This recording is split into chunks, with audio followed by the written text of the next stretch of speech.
बिस्मिल्लाहिर्रहमानिर्रहीम। अस्सलाम वालेकुम नाजरीन, मैं हूं जीएम जमाली और आप देख रहे हैं डिजिटल के सबसे बड़े चैनल न्यूज़ पाकिस्तान का प्रोग्राम ए टू जी। नाजरीन, आज हम अपने प्रोग्राम में फ़लस्तीनी तंजीम हमास के बारे में कुछ मालूमात आपसे शेयर करने की कोशिश करते हैं। हमास एक ऐसी तंजीम है कि जिसने इस बार इसराइल के दांत खट्टे कर दिए हैं और इसराइल को भारी नुकसान का सामना करना पड़ा है। फ़लस्तीनी ग्रुप हमास ने गज़ा से इसराइल पर अचानक हमला किया, जो इसराइल और फ़लस्तीन के दरमियान बरसों में जारी सबसे संगीन कशीदगी में से एक है। इसराइल व फ़लस्तीन की इस ताज़ा जंग में अब तक हज़ारों फ़लस्तीनी शहीद हो चुके हैं, जबकि दूसरी तरफ इसराइल को भी भारी जानी नुकसान हुआ है। इसराइल में 50 साल के दौरान सबसे पुरतशद्दुद दिन के बाद गज़ा और इसराइल में कम से कम 1000 के लगभग इसराइली हलाक हुए हैं। हमास ने कहा है कि यह हमला मगरबी किनारे और यरूशलेम में फ़लस्तीनियों और इसराइली जेलों में फ़लस्तीनियों के खिलाफ बढ़ते हुए इसराइली मज़ालिम की वजह से हुआ है।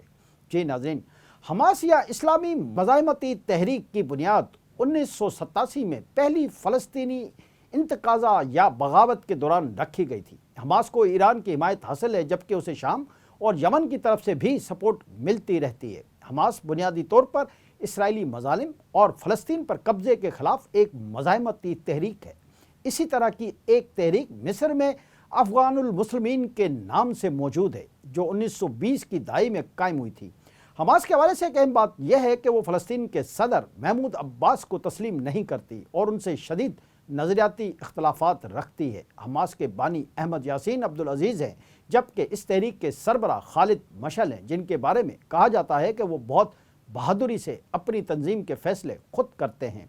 यही वजह है कि माजी में भी और आज भी हमास ने इसराइल को टफ टाइम दे रखा है और इस बार इसराइल ने हमास के मुकम्मल खात्मे तक जंग जारी रखने का ऐलान किया है, क्योंकि इस बार हमास के अचानक हमलों ने इसराइली इंटेलिजेंस और जासूसी के जदीद हथियारों को बुरी तरह फेल किया है, जिसकी वजह से न सिर्फ इसराइल में बल्कि मगरबी ममालिक में भी शदीद बेचैनी और हैरानी पाई जाती है। जी नाज़रीन, दूसरी तरफ फ़लस्तीन के सदर महमूद अब्बास और हमास की आपस की लड़ाई भी जारी है।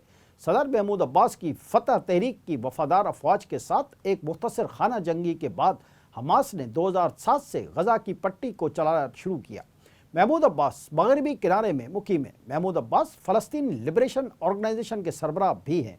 गज़ा पर हमास का कब्ज़ा 2006 में फ़लस्तीनी पार्लिमानी इंतखाबात में अपनी जीत के बाद हुआ। हमास ने महमूद अब्बास पर साजिश करने का इल्ज़ाम लगाया, जबकि महमूद अब्बास ने जो कुछ हुआ उसे बगावत करार दिया।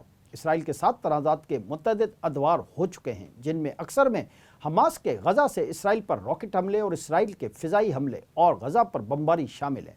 हमास ने इसराइल की रियासत को तस्लीम करने से इनकार कर दिया है और 1990 की दहाई के वस्त में इसराइल और PLO के दरमियान तय होने वाले ओस्लो अमन मुआहदे की मुखालफत की है। हमास फ़लस्तीन की आज़ादी के लिए मुसल्लह जदोजहद पर यकीन रखती है, जिसे अज़लुद्दीन अल कसाम ब्रिगेड्स कहा जाता है। हमास अपनी मुसल्लह सरगर्मियों को इसराइली कब्ज़े के ख़िलाफ़ मज़ाहमत के तौर पर बयान करती है। हमास के 1988 के पहले चार्टर में इसराइल को ख़त्म करने का मुतालबा किया गया था। हालांकि हमास के रहनुमाओं ने बाज़ औक़ात 1966 की जंग में इसराइल के ज़ेर कब्ज़ा तमाम फ़लस्तीनी सरज़मीन पर एक काबिल अमल फ़लस्तीनी रियासत के बदले में इसराइल के साथ तवील मुद्दती जंग बंदी या अरबी में हद्दा की पेशकश की है। इसराइल उसे एक फ़रेब समझता है।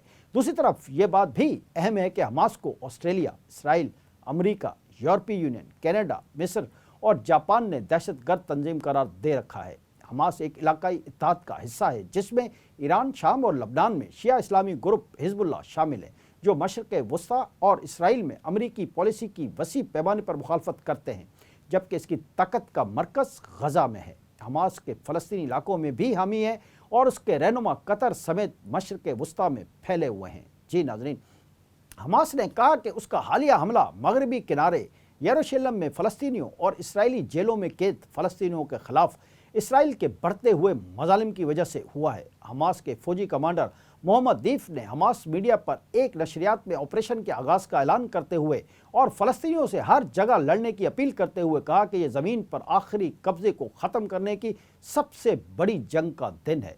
सन 2007 में अस्करियत पसंदों के इस पट्टी पर कब्ज़े के बाद से गज़ा 4 जंगों और इसराइल और हमास के दरमियान अनगिनत झड़पों की वजह से तबाह हो चुका है।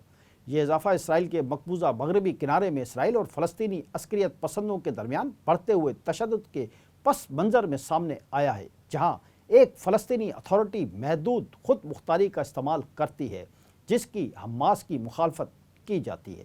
ایک تجزیے کے مطابق مغربی کنارے نے اسرائیلی چھاپوں، فلسطینیوں کی سڑکوں پر حملے اور فلسطینی دیہاتوں پر یہودی آباد کاروں کے حملوں کو دیکھا ہے۔ رپورٹ میں کہا گیا ہے کہ نیتن یاہو کی سخت دائیں بازو کی حکومت کے تحت فلسطینیوں کے حالات بد سے بدتر ہوئے ہیں اور امن قائم کرنا برسوں سے تعطل کا شکار ہے۔ خود اسرائیلی میڈیا میں اسرائیلی پالیسی پر شدید تنقید ہو رہی ہے اور حماس کے اقدامات کو کہیں کہیں درست بھی قرار دیا جا رہا ہے اور کہا جا رہا ہے کہ اسرائیلی حکومت نے اپنی پالیسیوں کی وجہ سے حماس جیسی تنظیمیں فلسطینیوں میں بہت زیادہ مقبول ہو رہی ہیں۔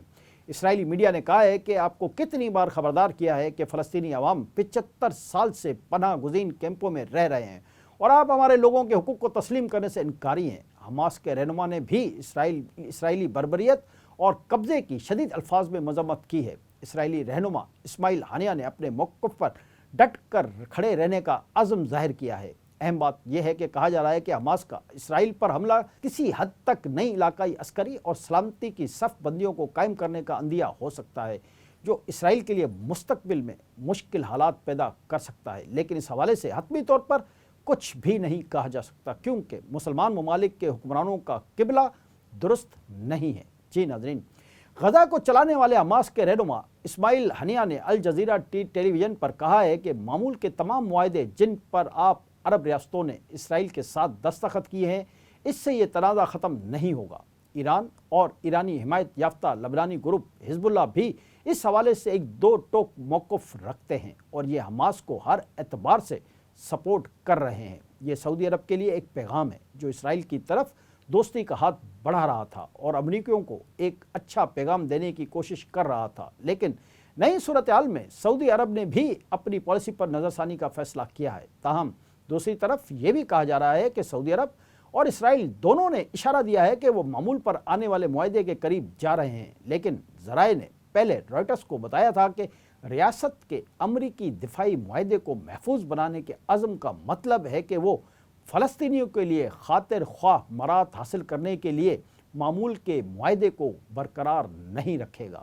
جی ناظرین، حماس اپنی کارروائیاں کر رہی ہے، لیکن دوسری طرف کھل کر اس کی سپورٹ کرنے والا کوئی ایک بھی اسلامی ملک نہیں۔ تاہم ایران، شام، لبنان اور یمن میں در پردہ حماس کی سپورٹ اور حمایت موجود ہے۔ ان حالات میں کہ جب خود فلسطین کے صدر محمود عباس حماس کے سب سے بڑے مخالف ہیں، تو بھی کوئی بہتری کی امید کس سے اور کیسے کی جا سکتی ہے؟